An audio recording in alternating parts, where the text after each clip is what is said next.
Hello friend, Radhe Radhe. कैसे हो आप सब लोग। मैं गीता कांडपाल उप्रेती स्वागत करती हूँ आपका अपने नए ब्लॉग पे। तो दोस्तों, हम लोग हो गए हैं तैयार। हम जा रहे हैं अभी आश्रम, और ये भाभी भी आई हैं हमारे साथ हमारी, और लोग भी आने वाले हैं। अभी मिलते हैं आपसे आश्रम में। बहुत अच्छी भागवत कथा हो रही है। आप लोग भी आइए और सुनिए। जो नहीं आ सकते हैं वो मेरे ब्लॉग के द्वारा सुनिए। देखिए दोस्तों, अभी चलते हैं, उसके बाद मिलते हैं आपसे।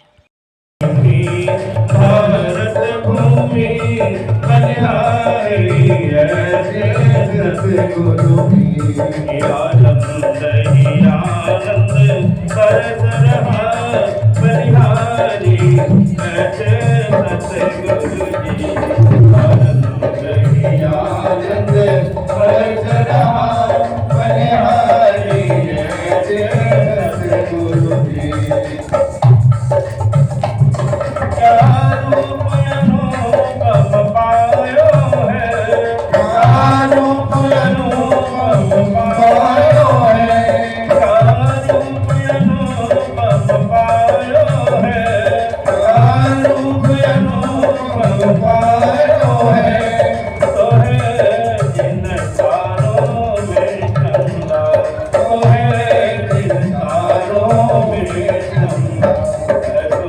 ऐसे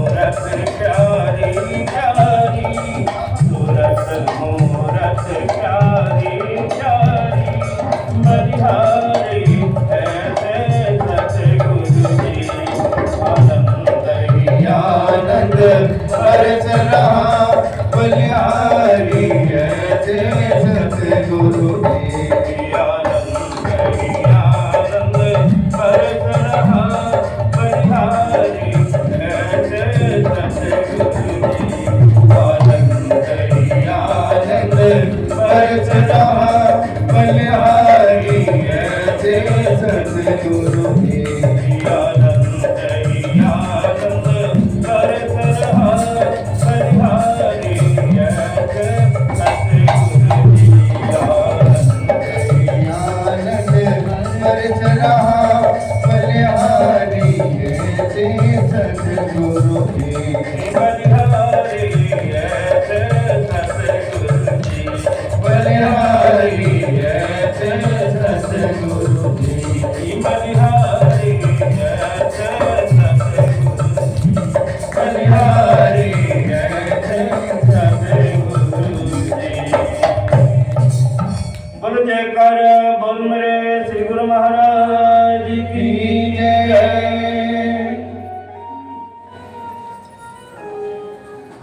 हमारे समस्त ताकुड़ा वासियों का, सतराली वासियों का सौभाग्य है आज ऐसे विभूतियों का दर्शन हो रहा है आप लोगों को, जिन्होंने इस धाम की रचना की अथक प्रयास से। ऐसे हमारे परम श्रद्धेय परम पूज्य स्वामी जी महाराज का तो प्रयास रहा ही है, और आज सब लोगों के तपस्या का फल है। आप लोगों ने गुरुदरबार में आकर के अब तक जो आपने तपस्या की है, यहाँ जो सेवा की है, उसका फल आप लोगों को प्राप्त हो रहा है। जो आज निजी दातव्य न्यास श्री गुरुगद्दी धाम से, श्री परमपुरी धाम के, श्री परम धाम दिल्ली से, श्री परम धाम हरिद्वार की अध्यक्षा तपोनिष्ठ धर्मनिष्ठ महामंडलेश्वर पूज्य चरण श्री निर्भयानंद पुरी जी, जिनको हम लोग बड़े बहन जी से नाम लेने में भी बड़ा संकोच होता है कि हम लोग तो इतने उस जगह पर हैं, हमारे बुजुर्गों के चरणों में हम लोगों ने बैठना सीखा है। आज हम लोग पूज्य बहन जी के सामने बैठे हुए थे, तो बहन जी ने वो सेवा की दास्तान, वो सेवा का प्रकरण और वो लीलाएं गुरु महाराज जी की सुना रही थी। तो मैं बैठे बैठे एक दिन कमरे में सोच रहा था ऐसे ही कि त्रिलोक विजयी रावण के दरबार में अंगद जो है, क्या कहे, छोटा सा बंदर, जिन्होंने त्रिलोक विजयी रावण के सामने अपना पांव जो है अंकित करके गाड़ दिया और गाड़ करके कहा, त्रिलोक विजयी रावण को चुनौती दे रहा है अंगद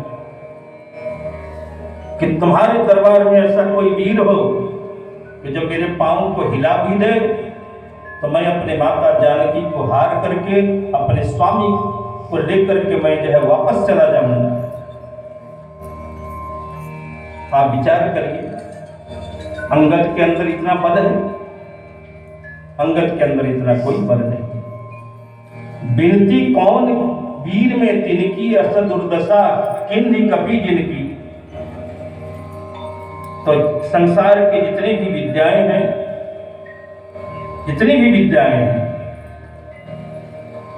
बहन जी सुना रही थी पूज्य बहन जी कि हमारे महाराज जी को कितनों उनके श्री नगरी निवासी भगवान ने कितना पढ़ाने का प्रयास किया, लेकिन फिर भी संसार की विद्या उन्होंने नहीं पढ़ी।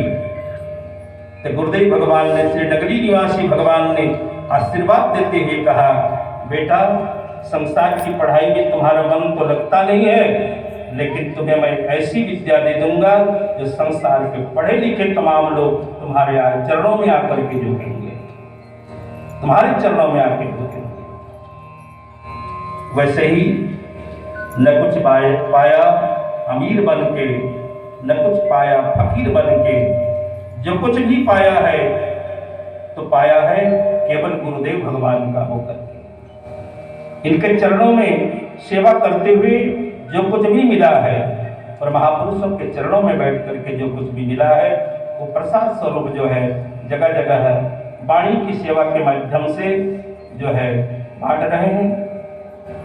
तो बड़े लोगों के सामने कुछ कहने का अवसर मिल जाता है तो बड़े लोग भी, जैसे बालक जो कुछ अनुचित करे ही माता पिता मोद भर ले ही, बच्चों के तोतरी बानी को भी लोग, बड़े लोग उत्साह दे देते हैं।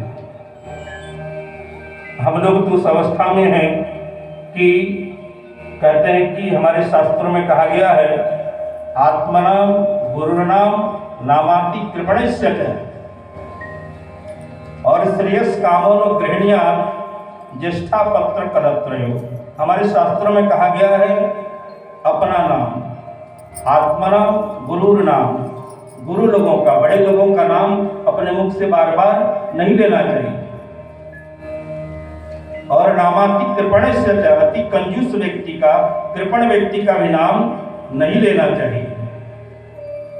और शास्त्रों ने कहा श्रेयस कामों गृहणिया ज्येष्ठा पत्र करत्रयो, यानी बड़े बेटे का और बड़ी बहू का भी नाम नहीं लेना चाहिए, कहते हैं माता पिता, वह कारण जो भी हो।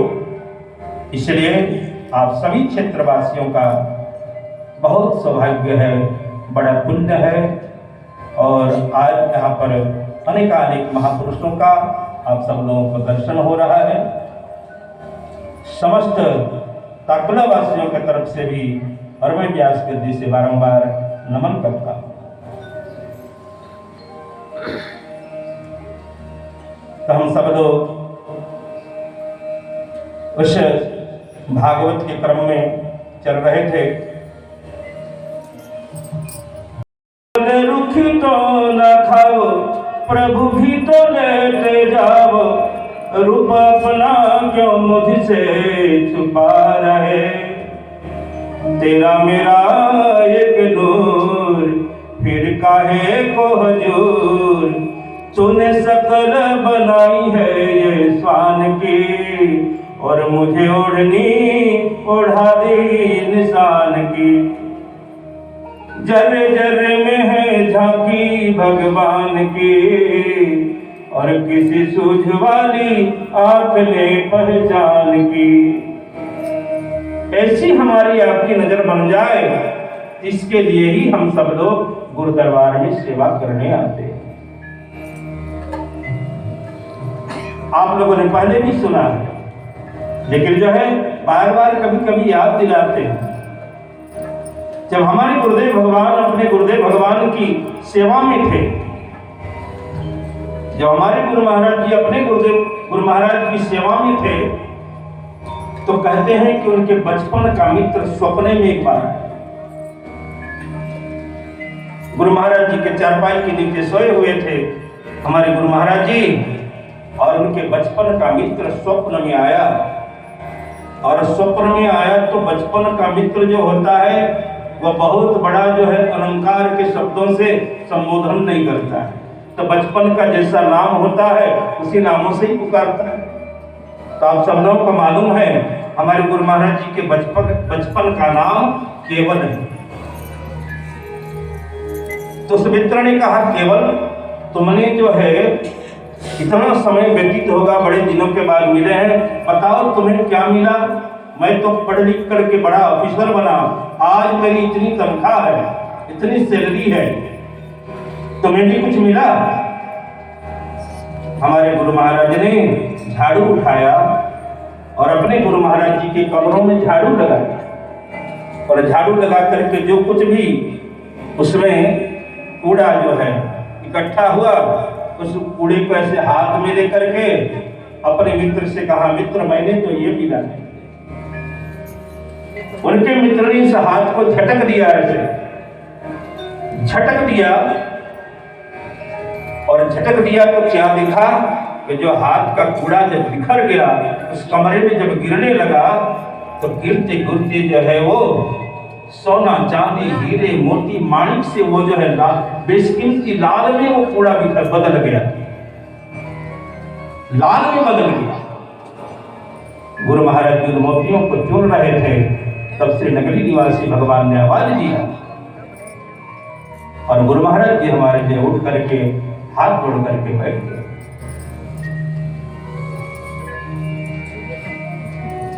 और गुरु महाराज ने कहा कि नगरी निवासी भगवान ने जो कुछ भी तुमने स्वप्न में देखा, इसमें कुछ संदेह है?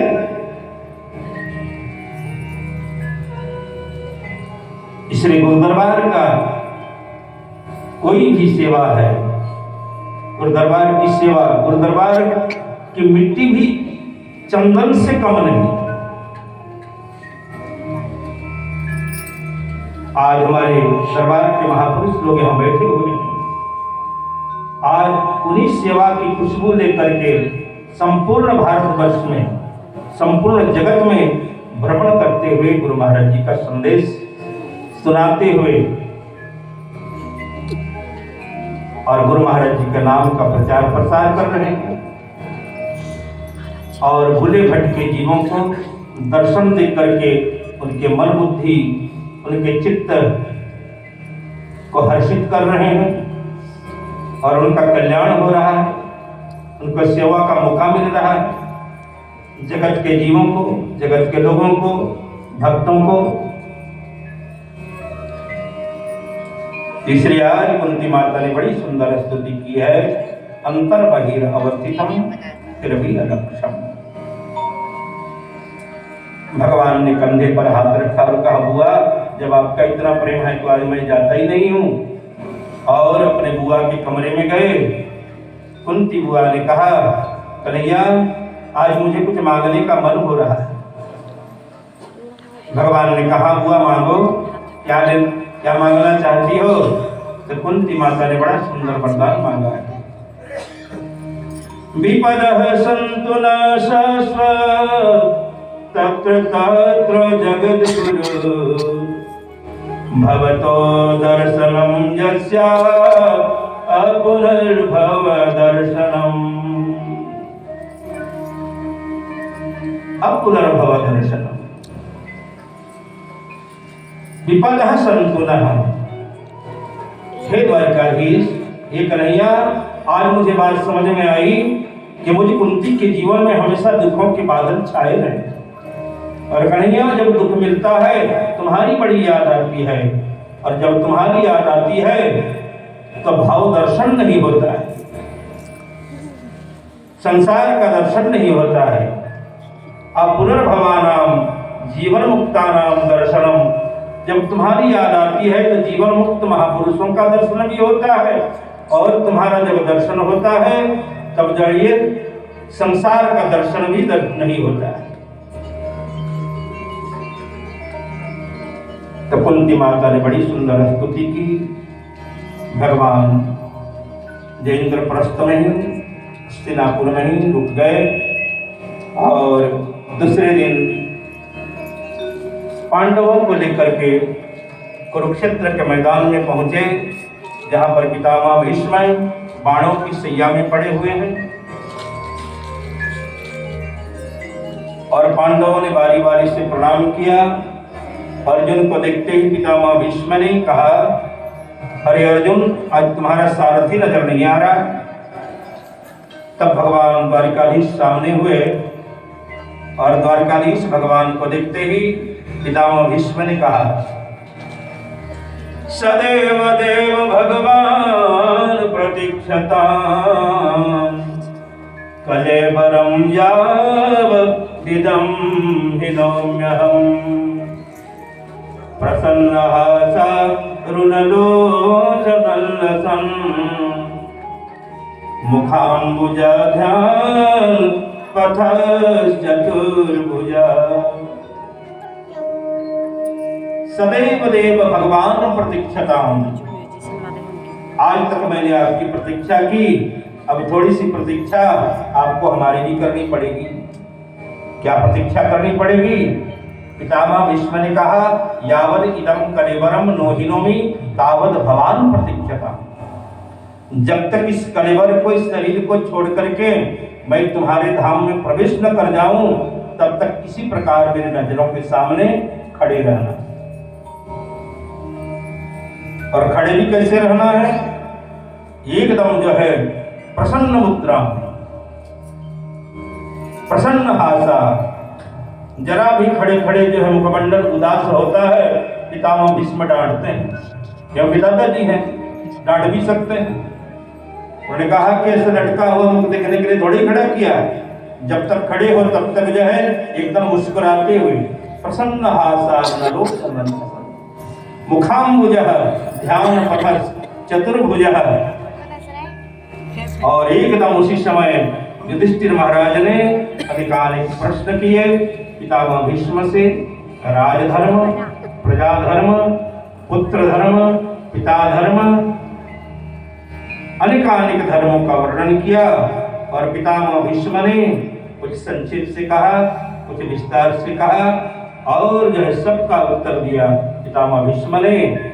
और फिर वह पावन दिन आया, माघ का महीना आया, शुक्ल पक्ष आया, एकादशी का दिन आया। तब पितामह भीष्म ने सोचा, अब इतना सुंदर मौका अब कहाँ मिलेगा। अब सूर्य भगवान भी उत्तरायण हो गए और भगवान भी उत्तरायण हो गए, क्योंकि भगवान भी उत्तरा के गर्भ में प्रवेश किए थे, इसलिए भगवान भी उत्तरायण और सूर्य भगवान भी उत्तरायण। माघ मकर गति रवि जब हो गए, जब मकर राशि में सूर्य भगवान प्रवेश करते हैं, तब से सूर्य भगवान उत्तरायण हो गए।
मेरे